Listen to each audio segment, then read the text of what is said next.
All right, ladies and gentlemen, this is going to be review video 17, solutions, concentration, and dilution. So first, let's start out by defining what a solution is, and that is a homogeneous mixture where one or more solutes are evenly dispersed within a solvent. So homogeneous, what that means is that you can't see the individual pieces and parts of that solution. So it looks very uniform.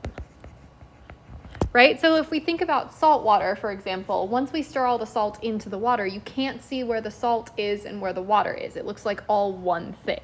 If we look at milk, even though it's not see-through or transparent, like you can't tell where the lactose is or where some of the proteins are or any of that. Like it looks like one thing, right? A solution can be in solid state or liquid state or aqueous state or gaseous state. It doesn't really matter what state your substance is in. It can be defined as a solution if that thing is uniform and comprised of more than one thing. All right, so let's define what a solute is and what a solvent is. In baby chem, we defined solutes as our solid thing. And that's still true to a point, but it only works if we're talking about aqueous solutions. And remember, solutions can be in solid state or liquid or gas or whatever. And so really the definition of a solute is the substance that is dissolved, right? And that should say dissolved rather than dissolves. The substance that is dissolved. Usually the solute is going to be present in a lesser quantity. So if we think about salt water again, most of a saltwater solution is water. And there's salt in it too, but that's the lesser quantity of that solution.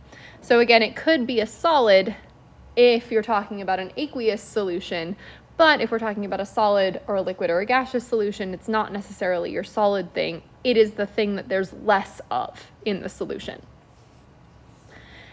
If we're talking about a solvent, it's the thing that does the dissolving, right? And if we were in baby chem, we defined that as our liquid part. So again, going back to the salt water example, it would be water as the solvent. But again, we're not always talking about an aqueous solution. So instead, we're going to define that as usually the thing that's present in the greater quantity. All right? If we total a solute and a solvent together, we get the solution. All right, so a couple of examples. Metal alloys can be defined as a solution. You could have a substitution solid solution of a metal alloy where instead of one pure metal, we see that some of those metal atoms have subbed out for another one. So our blue would be our solute because it's present in a lesser quantity, whereas our green one would be our solvent because there's more of it there. Or you could get a metal alloy that's interstitial in nature. Again, our green is going to be our solvent because there's more of that there. It's at a greater quantity, and our little tiny blue ones that have squeezed in these little spaces here would be our solute because that's the thing present in a lesser quantity. And that's one example of a solid solution. Aqueous solutions are the things that you're used to. So this would be your like salt water or sugar water or whatever, where water is the solvent because it is most of what that solution is made out of, versus our solute here. It's just, there's a little bit of it and it's dissolved in water. And so that would be your solute.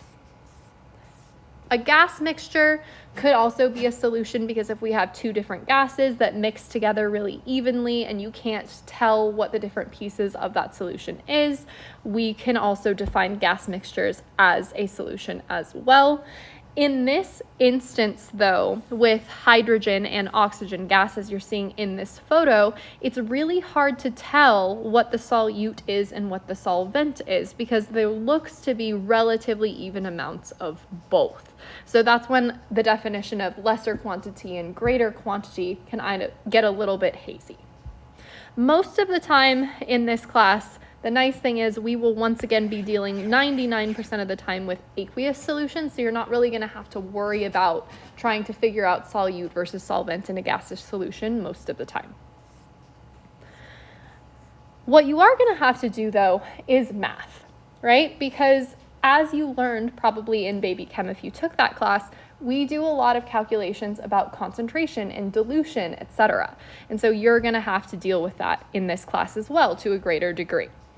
So the first thing I want to talk about is the notation of concentration, because there's one notation that you're going to see over and over and over again, and that is brackets. So if you ever see a chemical formula that's within a set of brackets like that, or like this NaCl over here, those brackets mean concentration. So this here would be the concentration of potassium iodide. This means the concentration of sodium chloride. That's what brackets mean. So if you ever see that, you'll know what it means. In terms of the unit that we use to express concentration, we're going to use molarity, which you have seen before. We abbreviate molarity as a capital M, but what I want to tell you is that that capital M means moles of solute per liter of solution. That is what M means. So we have this little formula that states that molarity, the capital M, is equal to moles of your solute, and again in an aqueous solution that would be your solid thing, over liters of the solution entirely. Not your liquid part, but your whole solution. So in terms of how to do that successfully, we're just going to do a couple of examples.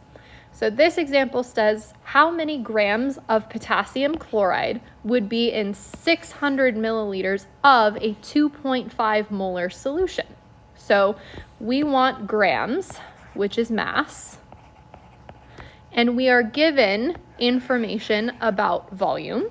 That's what milliliters is. And we are given molarity, which is moles per liter, right? So I'm going to start with my simplest unit that I have, which in this case is my milliliters.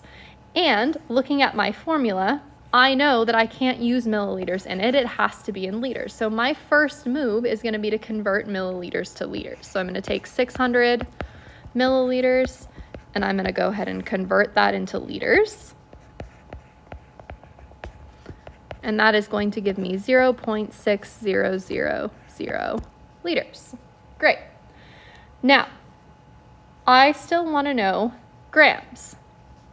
In my formula up here, I have molarity in it, and I have liters, which I just converted to. So the thing that I want to solve for is not actually grams yet, it's moles, because that's the third part of that formula that I am missing. So I'm just going to plug what I have into the formula.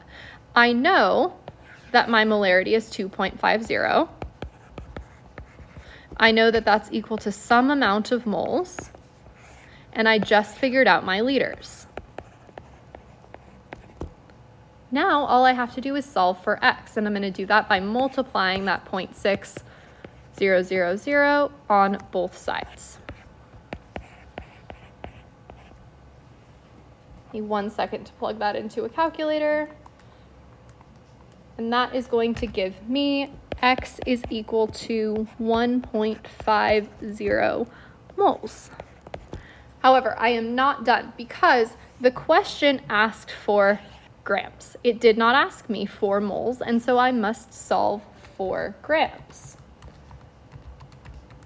Now, I'm going to take that amount of moles, 1.50 moles, and I know that it's KCl. I know that that is the case because specifically the problem tells me the identity of my solution. So I'm just going to do a quick molar conversion into grams.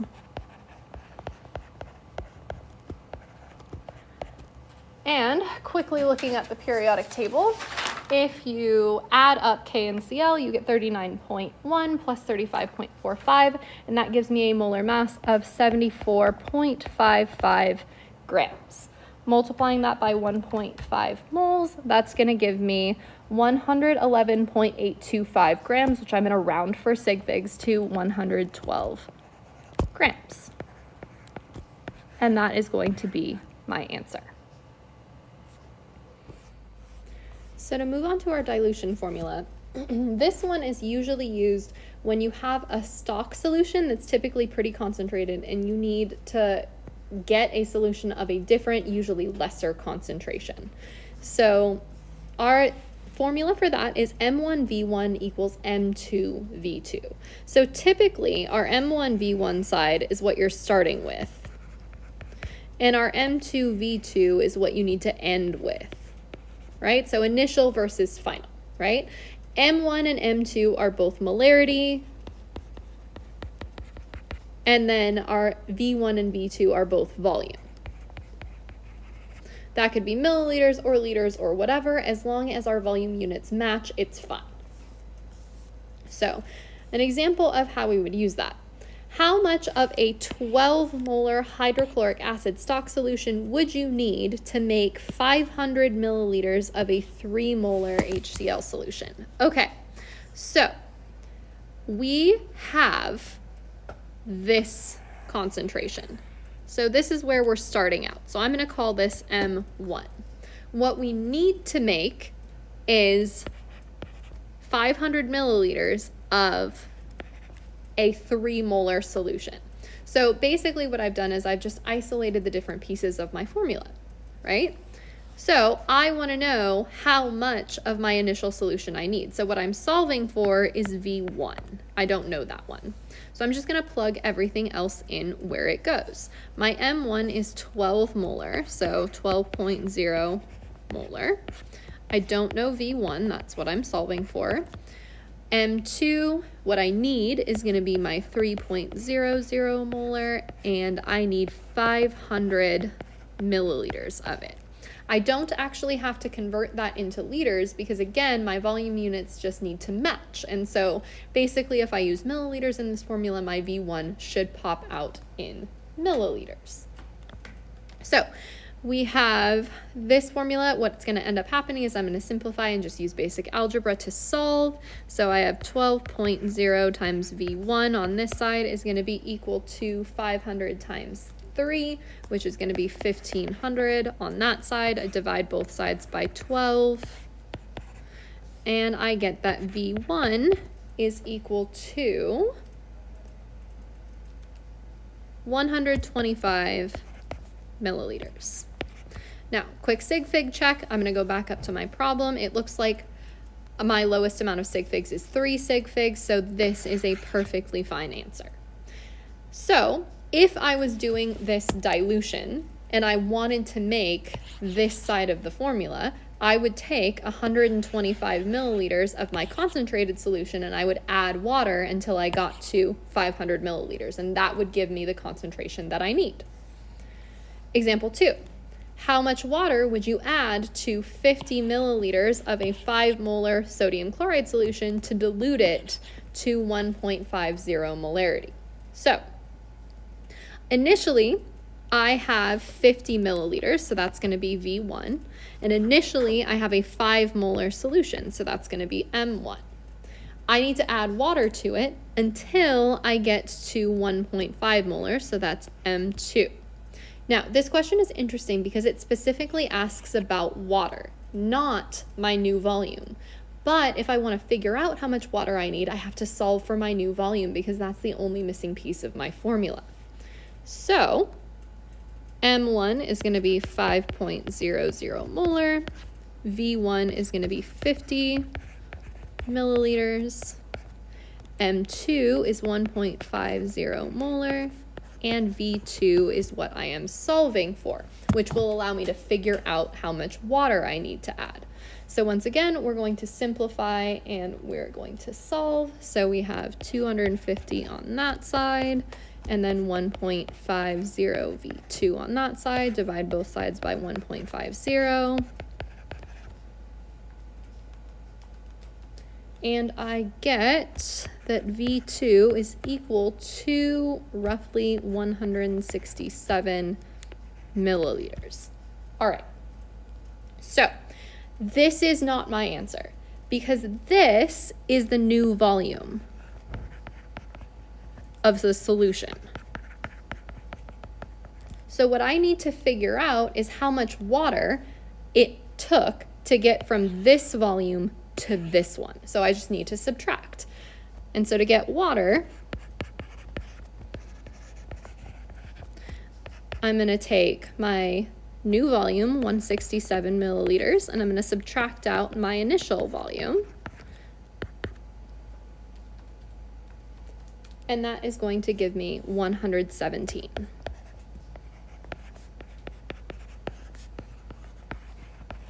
And that will be my answer. All right. So Couple of important terms to know that I'm just going to pop in here right at the end.